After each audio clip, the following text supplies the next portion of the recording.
রাত পোহালেই যখন দরজায় কড়া নাড়ছে বিশ্বকাপের আসর, তখন আইসিসির দ্বিচারিতা নিয়ে প্রশ্নবিদ্ধ পুরো ক্রিকেট মহল। আইসিসির স্বজনপ্রীতির বিপক্ষে এবার আওয়াজ তুলছে সাবেক সব তারকা ক্রিকেটাররা। এক ইংলিশ তারকা তো প্রশ্ন করে বসেছেন, বাংলাদেশের জায়গায় ভারত হলে কি করত আইসিসি। মুস্তাফিজ ইস্যুতে বিসিবির অবস্থানকেও সমর্থন জানিয়েছেন সাবেক এই ইংলিশ অধিনায়ক।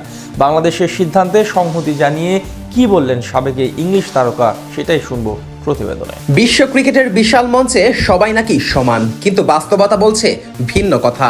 আইসিসির চোখে এক এক দেশের জন্য রীতিনীতি এক এক রকম। আসন্ন টি-20 বিশ্বকাপকে সামনে রেখে আইসিসির এই দ্বৈত নীতিটাকেই আবারও সামনে এনে দাঁড় করিয়েছে বাংলাদেশ ও পাকিস্তানের মতো ক্রিকেট বোর্ডগুলো। আইসিসির সামনে প্রশ্ন রাখছে, নিয়ম কি সবার জন্য এক? মুস্তাফিজ ইস্যুকে কেন্দ্র করে বাংলাদেশের অবস্থানকে কেউ কেউ জেদ বলতে পারে, কেউ বলতে পারে এত কঠোর হবার দরকার কি ছিল। কিন্তু বাস্তবিক অর্থে জেদ আর সত্যের সামনে দৃঢ়তার মাঝখানে পার্থক্য খুবই সূক্ষ্ম।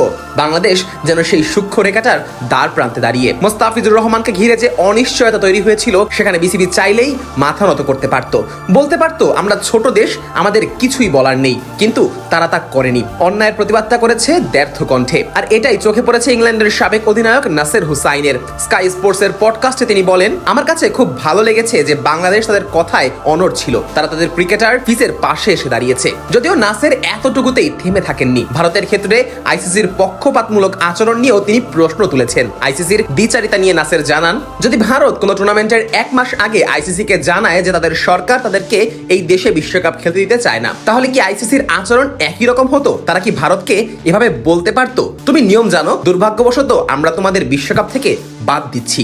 এই প্রশ্নের উত্তর খুঁজতে চাইলে আইসিসির দ্বিচারিতাটাই ফুটে উঠবে, কারণ সবাই জানে বাস্তবতাটা আসলে কি। যখন শক্তিশালী কেউ নিয়ম ভাঙে, তখন নিয়মের হাজারটা ব্যাখ্যা সামনে আনা হয়, আর যখন দুর্বল কেউ প্রশ্ন তোলে, তখন তাকে নিয়মের বাণী শুনিয়ে দেওয়া হয়। বাংলাদেশের ক্ষেত্রেও অনেকটা এমন কিছুই করা হয়েছে। তবে বিসিবি মাথা নোয়ানোর পথ বেছে নেয়নি। পরাজয় হবে জেনেও বিসিবি সকল অন্যায়ের প্রতিবাদ করেছে, আর কঠিন সময়ে তারা পাশে পেয়েছে পাকিস্তানকে। আইসিসির বোর্ড সভা থেকে শুরু করে পুরো বিশ্ব মিডিয়ায় প্রকাশ্যে লিটন মুস্তাফিজদের পাশে এসে দাঁড়িয়েছে পিসিবি। আইসিসির দ্বিচারিতা দূর করবার জন্য তাদের আর্থিক কাঠামোতেই শেষমেশ বড়সড় ধাক্কা দিয়েছে মহসিন নাকবির বোর্ড। আইসিসির সোনার ডিম পাড়া হাঁস হিসেবে পরিচিত ভারত পাকিস্তান ম্যাচ থেকে নিজেদের সরিয়ে নিয়েছে, আর এতেই কোণঠাসা পুরো আইসিসি। ওই যে কথায় আছে না, সোজা আঙ্গুলে ঘি না উঠলে আঙ্গুলটা বাঁকা করতে হয়, পাকিস্তান যেন সেটাই করেছে। বাংলাদেশের পাশে দাঁড়িয়ে পাকিস্তানের এমন সাহসী পদক্ষেপকে স্বাগত জানিয়েছেন নাসের হুসাইন। তিনি বলেন, পাকিস্তানের বাংলাদেশের পাশে দাঁড়ানোকে আমি সাধুবাদ জানাই। পাকিস্তান ভারতের মধ্যকার ম্যাচ দিয়েই আইসিসি ও ভারতকে